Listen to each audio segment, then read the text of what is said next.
गुरुजी, आज सिलवासा के पावन धरती पर आपका आगमन हुआ है। जहाँ तक हमें पता चला है, जो ये जो संस्था है उनका 101 साल हो गया है।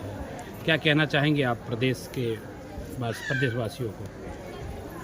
आज का यह दिन बहुत ही हर्ष और उत्साह का दिन है कि हम सब की मातृशक्ति की प्रेरणा से आज सिलवासा में हम सब राष्ट्रव्यापी संकल्प यात्रा को गतिमान कर रहे हैं।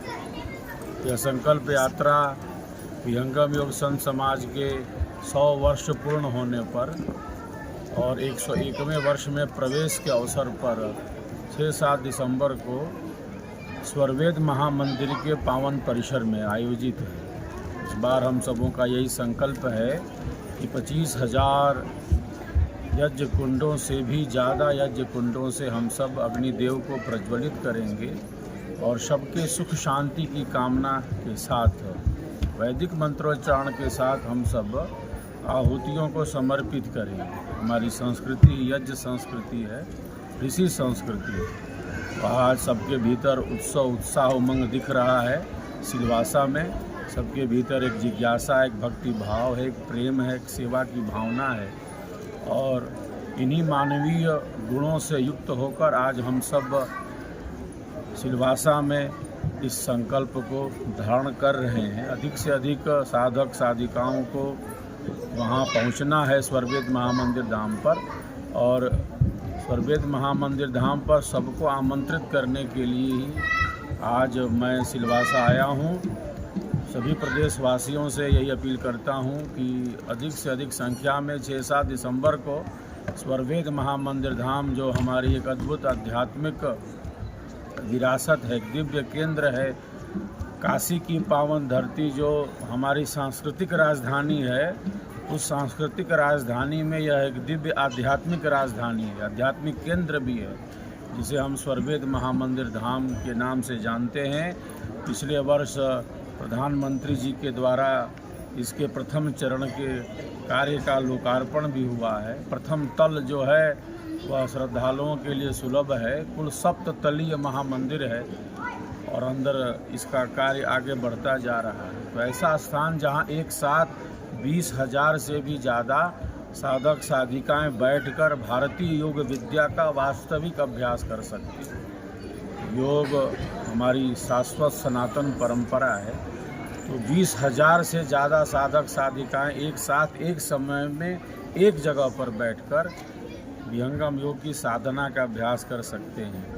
अभी भी लाखों भाई बहन पूरे देश से स्वरवेद महामंदिर धाम का दर्शन लाभ लेने पहुंच रहे हैं और उसी दिव्य महामंदिर के पावन प्रांगण में अद्भुत महायज्ञ, विशालतम महायज्ञ है। कन्याकुमारी से कश्मीर तक यह यात्रा गतिमान है। 22 राज्यों का भ्रमण पूरा हो चुका है। 27,000 किलोमीटर से भी ज़्यादा सड़क मार्ग से यात्रा हो चुकी है। सबके भीतर एक उमंग है, उत्साह है, उत्सव है। अपनी संस्कृति, अपनी सनातन दिव्य संस्कृति के हम सब ध्वजवाहक हैं और इसी सनातन संस्कृति के दिव्य संदेश के साथ आज आप सिलवासा में हम सभी इस महायज्ञ के प्रति संकल्पित हो रहे हैं। श्रीमती सुनीता पाल जी और हमारी सभी मातृशक्ति, हमारे भाईगण इस महायज्ञ को भव्य से भव्य और दिव्य से दिव्य मनाने का संकल्प ले रहे हैं। यहाँ आकर मुझे बहुत प्रसन्नता का अनुभव हो रहा है। सबके भक्ति भाव को देखकर, सबकी श्रद्धा को देखकर मुझे असीम आनंद का अनुभव हो रहा है।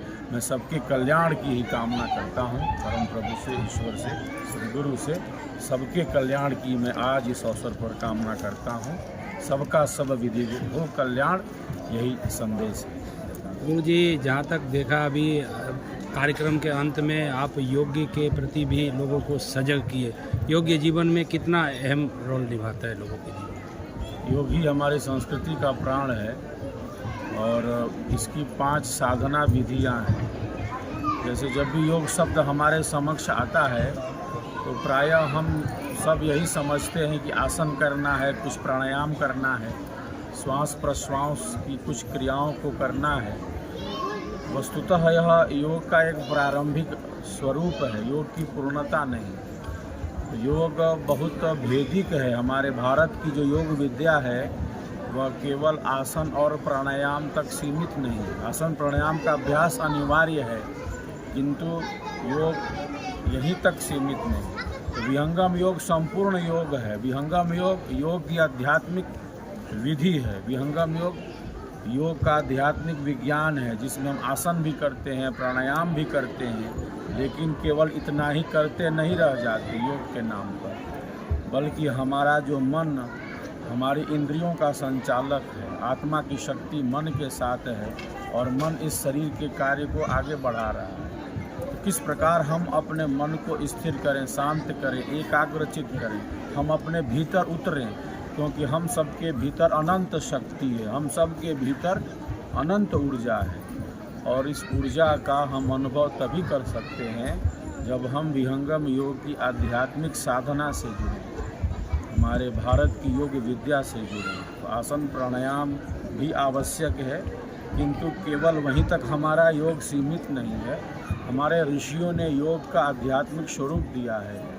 विहंगम योग के प्रणेता सद्गुरुदेव भगवान ने इसी योग की गहराई को अपनी साधना से प्रकट किया, विहंगम योग के रूप में उस गुप्त ज्ञान को प्रकट किया और सबके कल्याण का साधन दिया है। तो हमने विहंगम योग की साधना का भी अभ्यास किया, प्रथम भूमि के साधना की तरफ हम आगे बढ़े हैं। योग यज्ञ ध्यान से ही सबका कल्याण संभव है, यही हमारी भारतीय संस्कृति है। खूब